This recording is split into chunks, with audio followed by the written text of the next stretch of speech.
Beleza. Então, começamos a gravar aí, para o pessoal poder assistir depois. Mas, poxa, não deixem de estar online aí. Quem começou a assistir agora a aula gravada aí, quem estiver assistindo no futuro, não perderam nada, né? A gente está realmente começando a aula agora, né? A gente fez uma recapitulação da última aula e agora a gente começou, né? Então, o que eu estava dizendo? Quando a gente discute sobre fé e obras, na verdade, o tema central da nossa discussão é sobre salvação. Ou seja, qual que é o único meio de ser salvo? Ou qual que é o melhor meio de ser salvo? Ou qual que é o meio mais fácil de ser salvo? É isso, na verdade, que a gente está discutindo, é isso que a gente está querendo fazer. E depois dessa aula, você nunca mais vai ter esse tipo de dúvida paralisante.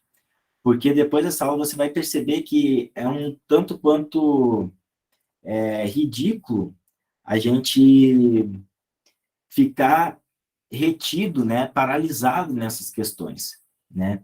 E por que eu digo que é uma dúvida paralisante, né? Porque realmente muitas pessoas, elas de param, por exemplo, de fazer obras porque elas acham que é somente pela fé. Ou então param de orar, param de buscar a Deus, param, às vezes, mesmo até de acreditar num versículo ou outro da Bíblia, porque ela acredita que ela tem que conquistar o lugar dela no céu, fazendo obras, né? Então, nesse sentido, é paralisante, é uma dúvida paralisante, né? Então, olha aí, ó, o meme aí, né? Então, uns dizem, né, não preciso fazer obras, pois só a fé salva.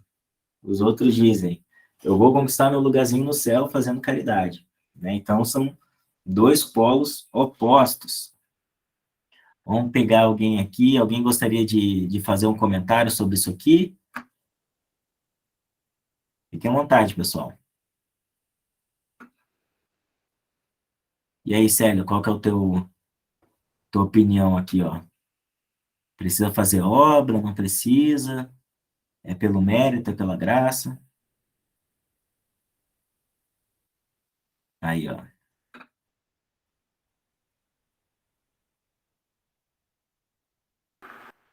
Oi, Felipe. Hoje eu vim mais para aprender, tá? Ah, tá. Mas eu creio que as duas vertentes têm sim sua importância, né? Sim, Mas tanto a fé que a gente precisa trabalhar dentro de cada um, como também tá trabalhando na obra, né? com certeza, com certeza. Então, é justamente isso. A resposta completa é justamente, né, ambos, né? Mas a gente vai ir mais fundo do que isso. Fala, amor. A Ana Paula quer falar. Ah, eu botei no chat. Botou no chat. Beleza. O que são obras? Então, o que são obras? Obras é o que a gente faz, né?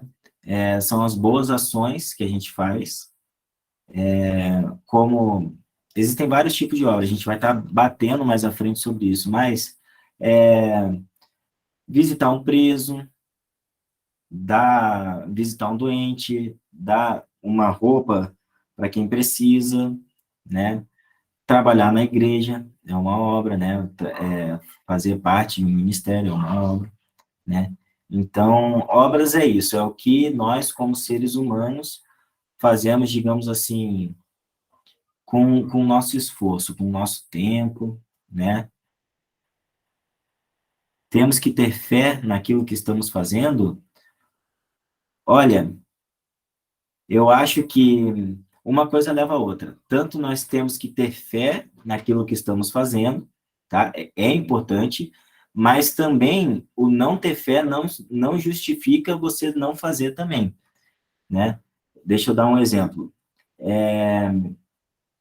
Vamos supor que Deus te incomoda ali de você dar uma palavra para uma pessoa que está precisando, tá?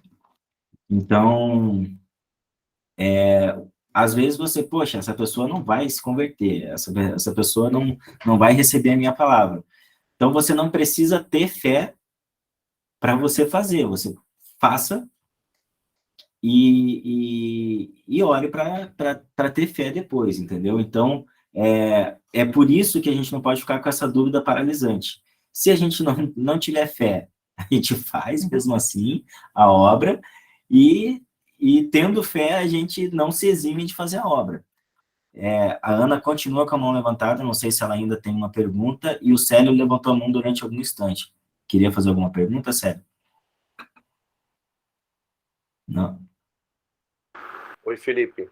Perdão, estou apanhando aqui um pouquinho do celular com as funções. Mas vamos lá. Então a gente pode ter o entendimento que na verdade, um é combustível do outro. Então os dois eles vão estar sempre interligados, né? Porque eu preciso estar com a minha fé ali muito bem abastecida, né? Para eu poder chegar a esse entendimento que eu posso, por exemplo, se eu vou fazer uma abordagem a um preso, né? Eu vou estar conseguindo levar a palavra até ele e fazer com que ele compreenda que o que eu estou levando é o que ele tem, o que ele vai ter de positivo para levar para a vida dele. Exatamente. É isso? Exatamente. Uma das coisas que ajuda é entender que a fé, né? Você tem fé em Deus e Deus pode todas as coisas, né? Então, só que nem o ter fé é mérito seu, porque a própria palavra de Deus nos diz que é o próprio Deus que nos coloca a fé nos nossos corações. E as obras, se vocês também encararem dessa maneira, é uma visão muito saudável. Você não está fazendo a obra sua, você está fazendo a obra de Deus. Então, é Deus que te fortalece para fazer a obra é dele. Você é apenas ferramenta, né? Uma oração que a gente deve sempre fazer é que a gente seja usado por Deus como ferramenta nas mãos dele. Então, se você é ferramenta, e se Deus é onipotente, você não precisa se preocupar se a sua obra vai atingir a finalidade a qual você se propôs, porque foi o próprio Deus que mandou. Então, quando você se coloca em segundo plano e coloca Deus em primeiro plano, esse tipo de dúvida, ele simplesmente desaparece. Tá certo? Não sei se eu respondi aí a sua pergunta. Tá? Então, para isso, né? Então, já que a gente está discutindo a questão de salvação, vamos falar primeiramente o que é a fé salvífica, porque vocês vão concordar comigo, né? Eu já dei outras aulas sobre isso, né? Sobre qual que é a diferença de uma fé. Por exemplo, eu tenho fé que se eu colocar sal grosso atrás da minha porta, eu vou espantar um mal-olhado. Qual que é a diferença dessa fé para a fé salvífica, né? Que é a nossa fé, que a fé salvífica é aquela fé que tem, digamos assim, a capacidade de realmente nos salvar, de nos livrar aí do fogo do inferno, tá? Então, a fé em Jesus Cristo, ela é a única condição prévia que Deus requer do homem para a sua salvação. Então, é ter fé em Jesus Cristo, ter fé no nome de Jesus Cristo, né? Não é só uma confissão, né? Não é só crer em Jesus. Não é simplesmente, por exemplo, na hora que o pastor ali, no final do culto, faz o apelo para você confessar o Senhor Jesus Cristo como o único Senhor e Salvador da sua vida, não é só isso, e a partir desse momento você ligou a chave e você está automaticamente salvo, digamos assim, para o resto da vida. Não é exatamente assim que acontece, né? Tiago, né, a gente vai estar lendo esse trecho mais adiante, né? Ele nos lembra que até os demônios, eles creem em Jesus Cristo e temem a Jesus Cristo, creem no nome de Jesus Cristo. Então, simplesmente crer que Jesus Cristo, ele é Senhor e Salvador, não faz com que você tenha a fé salvífica, ou seja, a fé com a capacidade de se salvar. Porque a fé salvífica ela é uma ação dinâmica que brota do coração do ser humano. A fé salvífica, ela não é somente crer, né? Porque a gente consegue, até mesmo através de raciocínio lógico, atingir a verdade do Evangelho. Se a gente, eu falei isso em outras aulas, né? Que a vida de Cristo, os milagres de Cristo, eles são indiscutíveis, eles são um dado histórico. O método histórico, né? Qualquer historiador sério, ele vai falar que não existe nenhuma dúvida de que Jesus Cristo viveu aquelas coisas e fez as coisas que está relatado nos evangélicos. É digamos assim, um fato histórico bem sólido, bem sedimentado, certo? Diversas pessoas relatando sobre o mesmo acontecimento com a mínima incongruência entre as narrações, né? E muitas cópias sendo feitas logo no primeiro século, né? Ou seja, das pessoas que foram testemunhas oculares dos fatos, né?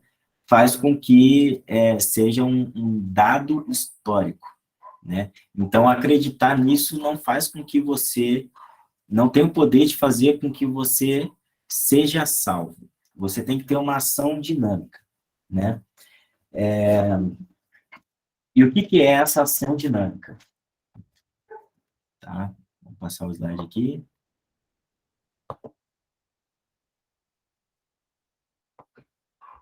O que é essa ação dinâmica, né? É o agir, né? Você, no exato momento em que você aceitou Jesus Cristo como único e Senhor e Salvador da sua vida, você se arrepende dos seus pecados, você busca melhorar no seu dia a dia. Então, essas ações dinâmicas, elas são aquilo que evidenciam que realmente aconteceu, aquilo que a sua boca professou, quando você aceitou Jesus Cristo como único Senhor e Salvador. Então, a fé, ela produz... Vamos ver aqui. Ó, então, a gente viu, né, na última aula, né, e esse é o momento que eu disse que eu ia dar uma aprofundada no que a gente tinha visto na última aula, para que todos aí, em pé de igualdade, estejam acompanhando, né? Então, eu falei que a fé, ela produz salvação. Então, mediante a fé, nós somos justificados dos nossos pecados para fim de salvação. Então, presta atenção, nós somos justificados, não somos justos. Jesus é justo, ele nos justifica, né? Isso é muito importante, entender sempre que a Bíblia, né, a teologia saudável, ela vai sempre colocar Deus agindo em primeiro plano, e nós como meros coadjuvantes, né? E ser coadjuvante não tira a nossa responsabilidade de estar se esforçando para fazer as coisas, né? É uma outra discussão, né, que a gente tem no seio da igreja cristã, né, essa questão, não, eu sou eleito, não sou eleito. Outra dúvida paralisante, né? Se você deixa de fazer as coisas porque você acha que você é eleito, significa que você não é eleito coisíssima nenhuma, né? Então, a justificação, ela vem pela fé, tá? Pela fé em Jesus Cristo. A fé legítima, ela agrada a Deus. Ela nunca está sozinha. Sempre vem acompanhada de uma ação, de uma atitude. Fala, Aninha. Eu acho que esse tipo de dúvida é até um pouco de soberba, porque meio que tira o sacrifício de Jesus como centro da nossa fé. Tanto a parte de colocar as obras, né, como algo que pode conquistar a minha fé, quanto essa situação da eleição mesmo que tu falou, como se fosse, como se viesse de mim, né, partisse de mim a salvação. Então, acho que isso, de certa forma, diminui a importância do próprio sacrifício. Certíssimo, né? Certíssimo. Você, você diminui, né? Até o papel de Deus no momento em que você se torna soberbo ao ponto de achar que ele simplesmente escolheu arbitrariamente, né? E que nada que você faça ou deixe de fazer vai alterar, digamos assim, aquele decreto que ele deu, né? Então, é uma discussão aí, depois vocês podem até pesquisar, a gente pode, não é o foco da aula, né? Qual que é a diferença de predestinação para presciência, né? Todas as nuances ali, né? Uma discussão bem teológica, bem legal de ser feita, desde que não seja paralisante. Esse é o ponto que é importante a gente bater, né? Então, a fé Gostaria de legítima... Fala aí, Fabiola. levantei a mãozinha aí. Eu queria só deixar assim uma outra visão em relação ao que a Ana falou, né? Algumas pessoas que vêm de outras fés, né? A gente tem gente que novo convertido de repente e não conseguem entender que é soberba, porque foi criada, eu não fui criada no Evangelho, né? E até eu entender esse processo que não é soberba, demorou um tempo. Aí as pessoas, estão falando em nome dos novos convertidos, tá? Não conseguem, às vezes, entender, visualizar esse processo. Demanda um caminho até entender essa soberba. Só queria deixar registrado aí. Tá certo, é. Nenhuma generalização ela é boa, né? O que eu acho que a Ana quis dizer é que corre o risco de, mediante o raciocínio da eleição, alguém interpretar de maneira equivocada o evangelho e isso levar a pessoa a ser soberba, né? Acho que o pastor está saindo. Obrigado, pastor. Deus abençoe, tá? Preparem a palavra de domingo. Então, vamos seguir aqui. Então, a fé legítima, ela é a fé que agrada a Deus. Ela nunca está sozinha, sempre vem acompanhada de uma ação, de uma atitude, tá? Então, as boas obras, elas são uma consequência natural, tá? Daquele que tem fé. E então vamos falar então, a gente falou um pouco sobre fé salvífica, vamos então falar um pouco sobre obras, né? Então,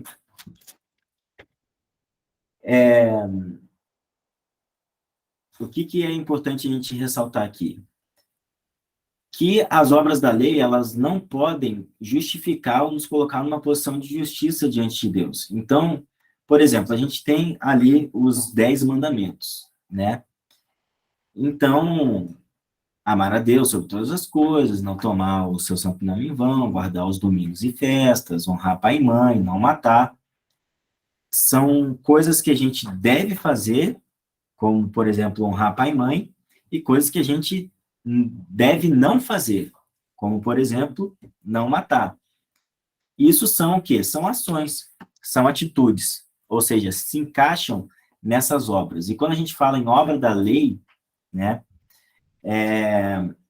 o que a Bíblia nos fala sobre isso? Que elas não podem nos justificar diante de Deus, porque, como eu disse anteriormente, quem nos justifica não são as nossas ações, quem nos justifica é Deus, é o próprio Jesus Cristo que nos justifica, porque só Ele é justo, só Ele tem a capacidade de nos justificar, né? Por quê? Porque ninguém aqui, né, aquela famosa frase de Jesus, né, quem não tiver pecado, que atire a primeira pedra, né? A Ana, ela ainda está com a mão levantada ou ela levantou a mão agora um pouco? Tá, baixou a mão. Então, quem não tiver pecado, que atire a primeira pedra. Isso aí é aplicável a qualquer ser humano da face da Terra. Qualquer um aqui não está livre de cometer pecados e ninguém aqui nunca cometeu pecado até agora. Então, o que a palavra nos fala? Que o salário do pecado é a morte. Ou seja, merecemos o fogo do inferno. Essa é a verdade, mesmo que difícil de se escutar, mesmo que alguns pregadores optem por não falar com clareza isso aí, mas é a verdade, né? Então, a lei, segundo a Bíblia, né, e a gente vai mais adiante analisar os versículos, tá? Ela tem um único propósito, que é o quê? Mostrar que nós somos pecadores e que precisamos da graça e da justificação de Deus. Ou seja, a Bíblia, ela tem leis e regras, preceitos morais que são tão difíceis de serem seguidos na perfeição, né? E óbvio que alguém se esforçar muito, ele vai conseguir. Isso se chama o processo de santificação, a pessoa se santifica, né? Se torna mais parecido com Jesus, mas a pessoa nunca consegue na sua totalidade, porque é humano, né? Porque é humano, é pecador. Então, justamente a lei, ela nos mostra, ó, o correto seria isso aqui. Tá vendo que você não consegue? Então, esse é o papel da lei diante de nós. E, novamente, a gente não pode cair na tentação, cair no erro de que esse conhecimento teológico, que eu acabei de falar, seja algo paralisante. O que isso significa? Ah, se eu não consigo, logo eu não vou me esforçar, logo eu não vou tentar. Não, tá? Não façam isso. Esse é justamente o caminho da perdição, tá bom? Então, trouxe esse quadro aqui para vocês analisarem. Tá todo mundo aí conseguindo ver o quadro? Então, deem uma olhada atenta nesse quadro aqui, tá? Esse quadro aqui, ele é maravilhoso, tá? Eu gosto bastante dele, tá? A gente tem aqui ao centro um anjo, certo? Com uma balança aqui, e a gente vê aqui à direita, né, ou à esquerda, no caso, não consegue visualizar o quadro. Você está conseguindo visualizar a apresentação, Célio? Tem mais alguém aí que não está conseguindo ver o quadro? Porque eu tô... Na Fala aí, Célio. verdade, eu estou tentando, Felipe, tentar achar aqui como eu deixo na tela para visualizar, porque ela inicialmente estava com a tela lá em cima, né? E as Uhum. conversas aqui embaixo. Eu devo ter tocado em alguma coisa que desabilitou aqui, eu não consigo ver mais. Tá, mas é um problema particular, né, eu acho. Creio que sim. Eu acho que Tenta, se eu sair e voltar, eu acho que pode ser que funcione. Você me adiciona novamente tenta aí? fazer isso aí, tenta fazer isso aí, Vai, tá? João, só um instante. Então, então, como a gente pode ver aqui nessa pintura, né, a gente tem aqui o anjo, tá? O anjo, ele tá com uma balança aqui, né, que representa, digamos assim, o, o que a gente fez de errado, né, com o que a gente fez de bom, digamos assim, e a gente pode ver aqui que o acusador, que é o diabo aqui, que está à esquerda, ele está colocando vários rolinhos aqui, ele está segurando vários rolinhos, né, e esses rolinhos estão quase caindo aí da mão dele. Ó, o Célio está querendo entrar de novo, acho que ele entrou. Qualquer coisa aí, tá? Então, e então aqui do lado esquerdo tem várias pessoas, digamos assim, que estão sendo condenadas ao inferno, que já foram condenadas ao inferno. Do lado direito nós temos aqui os mortos sendo ressuscitados, aqui as pessoas esperando pelo julgamento, certo? Ou que já foram julgadas e já foram consideradas salvas, tá? E acima ali nós temos Jesus Cristo, né? Digamos que sendo o juiz disso todo, a retaguarda nós temos os apóstolos, nós temos os patriarcas, tá? Então, aqui no centro, né, que eu gostaria de me centrar com vocês, ó. Presta atenção. Então, aqui vocês conseguem visualizar melhor. Olha, o anjo, ele está com um único pergaminho, né? E o diabo, ele está com todas as acusações contra nós, tudo que nós fizemos de errado. E esse único pergaminho aqui, mesmo com todos os nossos erros, é o que tem o poder. Ó, ele está selado, não sei se vocês conseguem ver, ele está todo amarradinho ali. No final das contas, é Jesus Cristo que vai determinar, vai estar escrito nesse papel, depois que é aberto o selo, se nós somos justificados por ele, ou seja, se nós fomos lavados e remidos pelo sangue de Jesus, ou se as acusações contra nós vão pesar mais do que este único pergaminho aqui, tá? Então, é mediante Jesus Cristo que nós somos justificados diante de Deus, pela fé e não pelas obras da lei. Certo? Alguém tem algum comentário aí para fazer? Gostaria de... O Célio está conseguindo visualizar, Célio, já? Ou não? Ainda não. Tô sim, tô sim. Só tô com medo de clicar aqui em alguma coisa errada e sumir de novo, mas tô visualizando sim. Tá bom, glória a Deus. Então, gente, ó, então vamos aos versículos, tá? Vamos aos versículos. Olha a cara de apavorado aqui do cidadão aqui sendo julgado no dia final. Essa imagem, ele tá quase nu, né? Só tem um paninho aqui tapando. É importante que essa imagem fique gravada na memória de vocês, porque é realmente aterrorizante pensar que nos fins do tempo a gente vai estar cara a cara com o Criador. E, ao mesmo tempo de aterrorizante, a gente tem fé, né, de que Ele nos salvará, né? Mesmo assim, a gente não pode deixar de ter medo, um medo saudável, né? Um medo que faça com que nós sigamos firme na nossa caminhada, sigamos firme na nossa fé, certo? Então, eu vou pedir, então, para que vocês abram aí em Efésios 2, 8 e 9. Gostaria que alguém se voluntariasse para ler, pode levantar a mão, quem quiser ler, tá?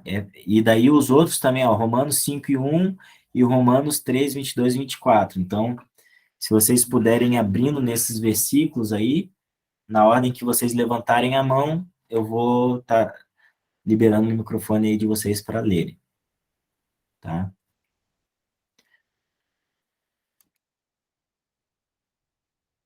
Então, ó, enquanto isso, vou deixar vocês vendo aqui o quadro, ó.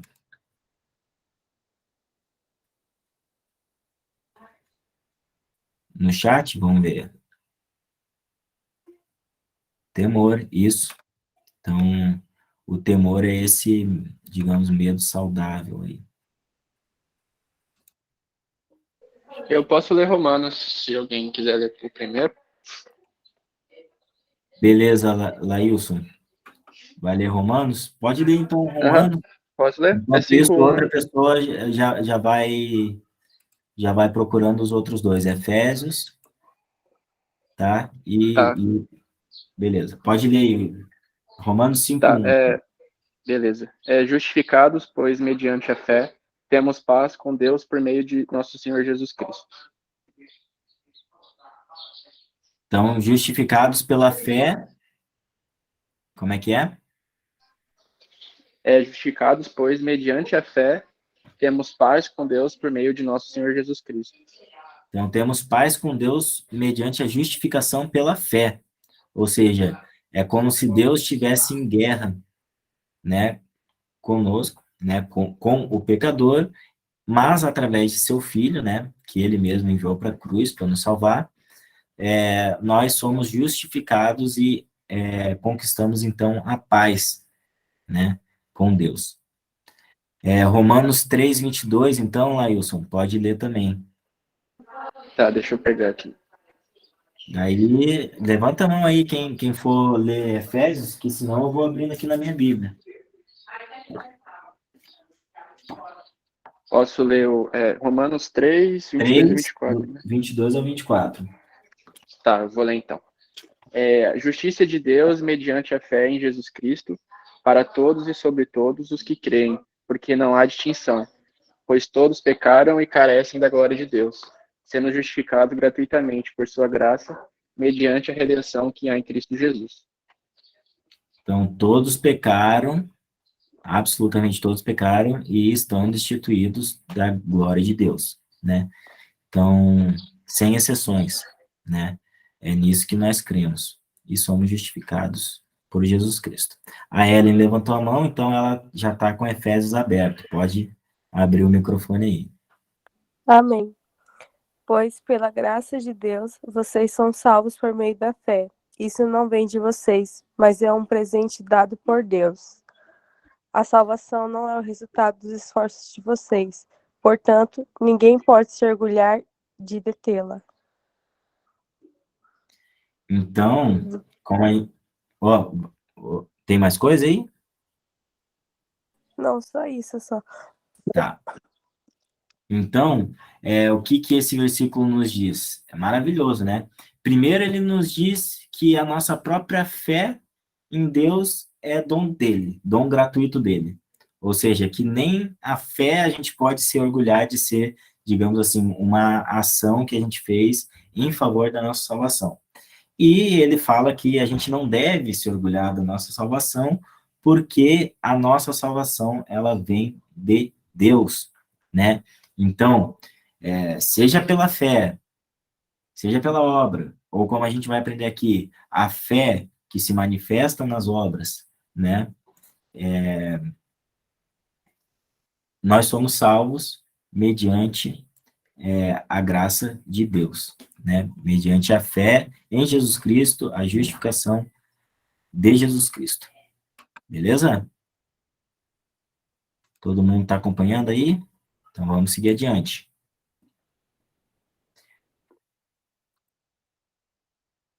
Vamos lá. Então, mas o que são obras, né? Então, obras, elas são ações exteriores à nossa vida, só que elas evidenciam o que está acontecendo no nosso interior. Então, a gente pode ver aqui, né, no slide, alguns exemplos, né, de obras, né? Tanto dar alimento para quem tem fome, visitar um doente, mas eu gostaria que vocês também pensassem, por exemplo, na oração, orar por alguém, orar pela sua família, isso também é obra, é uma ação no mundo espiritual, é importante, é algo que nós fazemos, né, também. Então, orar por alguém também são obras, e não pode ser diminuído da sua importância isso aí. Ir para a igreja, levar a sua família, estar frequentando uma igreja, estar congregando, sendo membro, né? Estar participando de um ministério, estar à frente de um ministério, também é obra. Também é obra de Deus. Então, muitas vezes, quando a gente tem essa discussão de fé e obras, a gente também pensa só no aspecto da caridade, né? É isso também, mas não só, tá? Então, obras é justamente qualquer atitude, qualquer ação que evidencie exteriormente aquilo que está acontecendo interiormente no nosso coração. Beleza?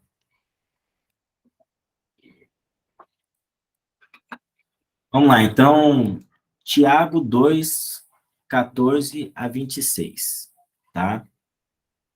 Então, vamos abrir aí, Tiago. Vocês podem levantar a mão, se alguém já achou. Vou dar um tempinho. É perto do final ali, dos últimos livros ali. Tá? Ó, Laílson levantou a mão. Com a palavra, Laílson. Pode abrir ali teu microfone. Pode ler? Pode ler. Tá, é do 14 ao 26. Do 14 Tá. ao 26. Meus irmãos, qual é o proveito se alguém disser que tem fé, mas não tiver obras? Pode acaso semelhante fé salvá-lo? Se o irmão ou uma irmã estiverem carecidos de roupa e necessitados de alimento cotidiano, e qualquer dentre vós lhe disser, ide em paz, aquecei-vos e fartai-vos, sem contudo lhe dar o necessário para o corpo, qual é o proveito disso? Assim também a fé, se não tiver obras, por si só está morta. Mas alguém dirá, tu tens fé e eu tenho obras. Mostra-me esta tua fé sem as obras, e eu com as obras te mostrarei a minha fé. Crê tu que Deus é um só? Fazeis bem. Até que os demônios creem e tremem. Queres, pois, ficar certo, ó homem insensato, de que a fé sem as obras é inoperante? Não foi por obras que Abraão, o nosso pai, foi justificado, quando ofereceu sobre o altar o próprio filho Isaque? Vês como a fé operava juntamente com as suas obras. Com efeito, foi pelas obras que a fé se consumou, e se cumpriu a Escritura, a qual diz: Ora, Abraão creu em Deus, e isso lhe foi imputado para a justiça, e foi chamado amigo de Deus. Verificais que uma pessoa é justificada por obras, e não por fé somente. Até 24, né? 26. Até o 26. Tá. De igual modo, não foi também justificado por obras a meretriz Raabe, quando acolheu os emissários e os fez partir por outro caminho? Porque assim como o corpo sem espírito é morto, assim também a fé sem obras é morta.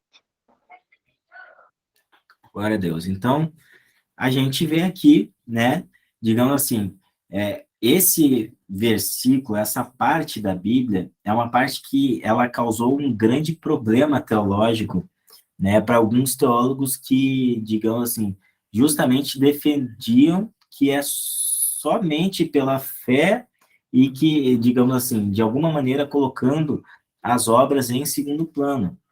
Então, a gente vê, se a gente consegue ter uma maturidade espiritual para isso, que uma coisa complementa a outra, tá? E a gente vai ver também um exemplo muito interessante que eu vou deixar de surpresa aí para o final da aula, eu quero saber qual que é a opinião de vocês em relação a isso, né?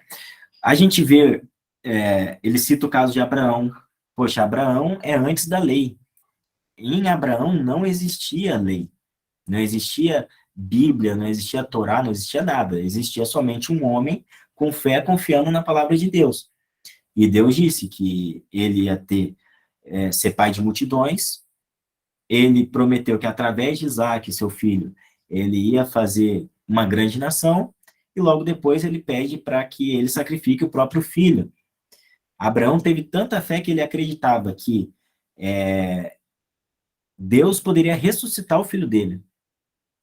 Porque Deus prometeu. Se Deus prometeu que através de Isaac ele ia fazer uma grande nação, é porque Isaac ia ter filhos, ou seja, ia estar vivo. Então, a fé de Abraão é um exemplo para todos nós, né? Então, dever de casa, ó. Tiago, leia a carta de Tiago, é curta, tá? Tem quatro capítulos, se eu não me engano. A carta de Tiago é curtíssima, tá? Se tiver com pouco tempo, lê só Tiago 2, mas lê a carta inteira de Tiago, ó, dever de casa, leia uma carta de Tiago, tá? E entendam como as coisas se complementam, tá bom? Vamos passar aqui. Então, a fé sem obras, ela é morta, ela é nula. Essa é, digamos assim, a tonalidade desse trecho aí, tá? Ó, nossas obras, elas não nos justificam diante de Deus, mas elas são resultado de uma fé com a motivação correta. Então, qual que é essa motivação? É a motivação em Deus. Então, uma das coisas que a gente tem que ligar a luz vermelha na nossa cabeça é se a nossa fé não nos incomoda a agir. Se o nosso coração, ele não se quebranta quando vê uma criança de rua, quando vê um pai com um filho no colo pedindo comida, ou quando você vê os problemas da sociedade, as injustiças que acontecem. Se o seu coração não dói, cuidado, acenda a luz vermelha, porque muito provavelmente a sua fé é morta, é nula, tá? E se esse incômodo no teu coração não te faz agir, cuidado. Você está negando a voz do Espírito Santo. Então, é perigoso. Prestem atenção. Tá? Então, aqui nós temos aí, né, o exemplo da famosa Madre Teresa de Calcutá, né? Um exemplo aí para qualquer cristão, independente do se é católico, se é evangélico, se é ortodoxo, né? Vamos lá, então, essa escultura aqui, ó, interessantíssima, né? Baseado em Mateus 25, 35, 36 e 40, tá? Então, outro dever de casa aí, leiam Mateus 25, tá? Então, alguém aí quer ler? O Laílson ainda está com a mão levantada, não sei se ele quer ler, não sei se outra pessoa quer ler. Opa! Não, deu o horário, mas já está acabando, tá? Estamos no último slide aí, os últimos, tá? Mateus 25, 35. Eu posso ler então, ó. Pois tive fome e me deste de comer, tive sede e me deste de beber. Fui estrangeiro e vós me acolheste. Quando necessitei de roupas, vós me vestistes. Estive enfermo e vós me cuidastes. Estive preso e fostes visitar-me. Então, aí pulando para o versículo 40, né? O 39 antes. Ou ainda, quando estivemos doentes, encarecidos e fomos ver-te, então as pessoas se questionam, quando que foi que aconteceu isso, Senhor? E ele responde no versículo 40. O rei esclarecendo lhes responderá, com toda certeza vos asseguro que, sempre que o fizeste para alguns desses meus irmãos, mesmo que ao menor deles, a mim o fizestes. Então, a gente vê aqui essa escultura maravilhosa aqui num banco de uma praça, que é aqui um mendigo, alguém com frio, né, coberto por uma coberta, dormindo na rua, e a gente vê que essa pessoa é Jesus Cristo, né? Então, baseado nesse versículo aí, né, é a arte sendo usada para glorificar a Deus, a palavra de Deus, e isso é maravilhoso, né? E então, a pergunta que fica, né, é pela fé ou pelas obras que nós atingimos a salvação, né? Normalmente esse é o esquema mental que as pessoas têm, né? Qual desses eu escolho, né? Fé ou obras para atingir a salvação? E o modelo que eu venho apresentar, né, é justamente esse aqui, ó. Então, a fé te leva a executar as obras, e as obras, elas te levam a ter uma fé genuína, certo? Comprovam, evidenciam a sua fé genuína. A sua fé é evidenciada pelas obras, e essas obras mesmo, elas fazem com que você tenha ainda mais fé. E isso conduz à salvação em Cristo. Tá bom? Beleza?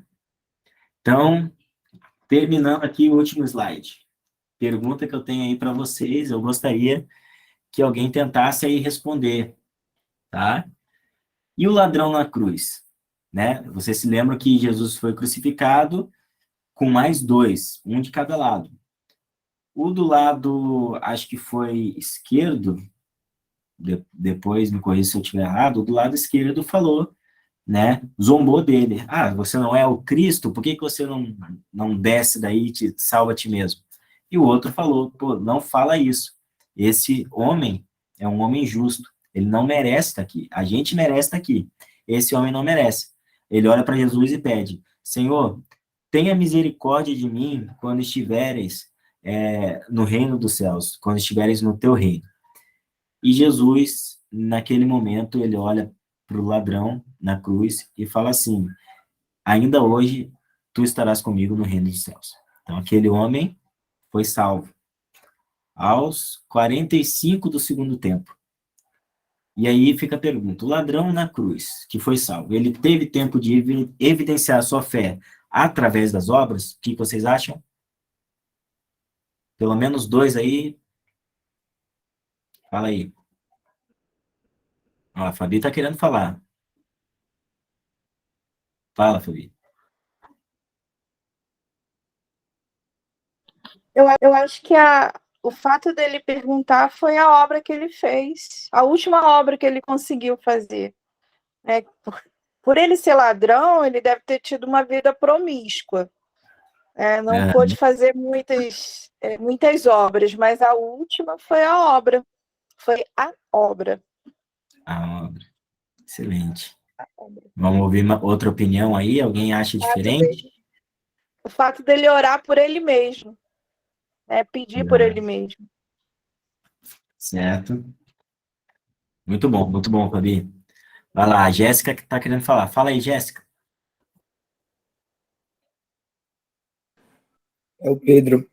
Fala, Pedro. Então, é o ato de posicionamento do ladrão, né?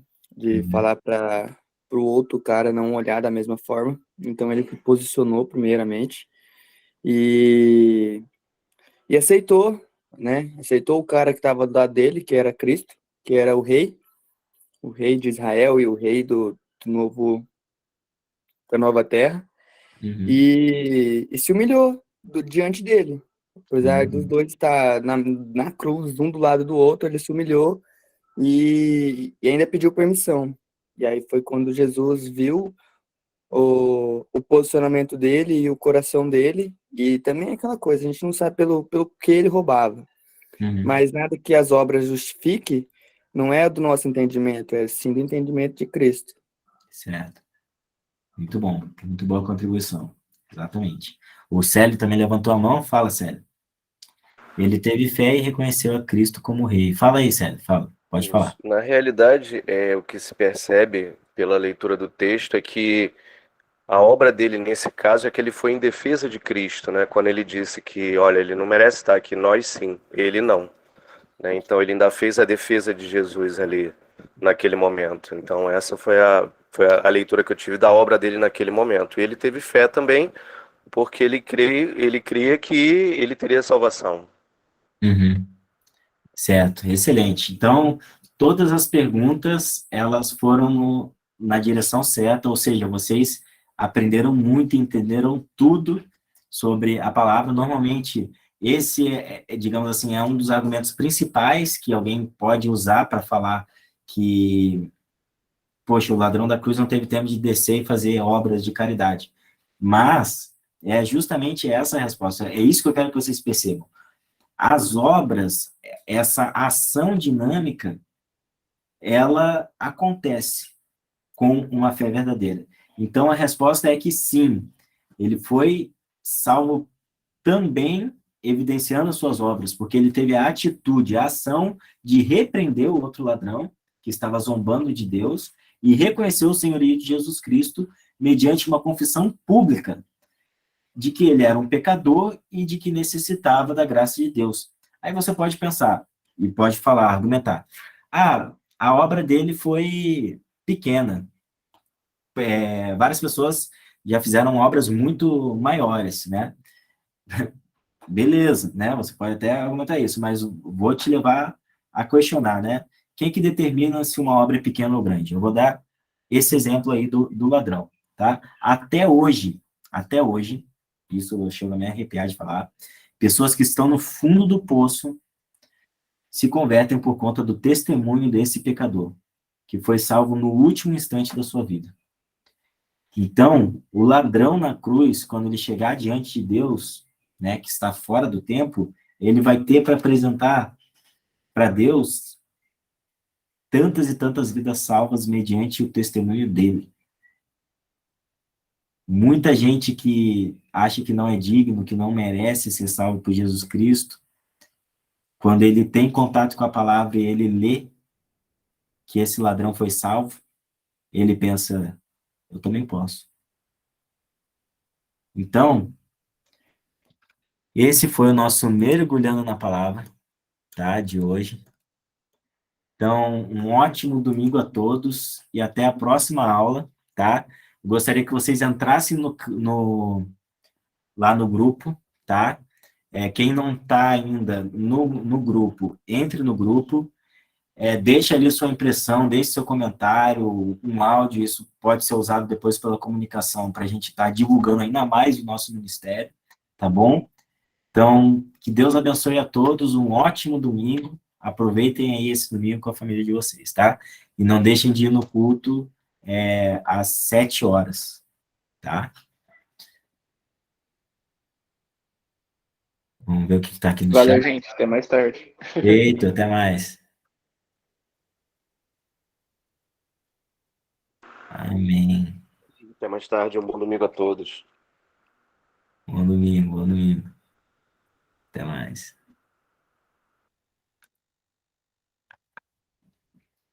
Ó, a Ellen tá pedindo oração, vamos orar, Ellen. Febre, né? Que você tá... Fala aí, abre o microfone aí, fala aí pelo que você precisa de oração, né? Eu tô com muita febre, dor no corpo, desde ontem. Tá. Pedi oração também pra mim, porque do nada, ontem de ontem eu fiquei com febre também, do nada, e a voz fui perdendo a garganta, e agora só tá a garganta só, ela só vem piorando só. Tá bom. Vou orar então, Pedro. A tua esposa também? Não, pior que ela tá bem, ela Tá. tá bem. Então eu vou orar. Senhor, meu Deus, Pai amado, em nome de Jesus, diante de Ti, ó Pai, eu coloco a vida da Ellen e do João Pedro, ó Pai amado, servos Teus, ó Pai, que o Senhor tenha piedade deles, que o Senhor esteja curando, ó Pai amado, dessa febre, ó Pai, dessa dor de cabeça, dessa dor no corpo, ó Pai amado, que o Senhor esteja realmente curando, fazendo com que essa doença passe, ó Pai amado. Em nome de Jesus, nós colocamos essa doença em Tuas mãos, ó Pai. Amém. Amém, pessoal. Tá? E aí, Adri, como é que tu tá aí? Tudo bem? Já são meio-dia. Tchau, Amém. tchau, tchau, Adri. Tchau, todo mundo. Abraço.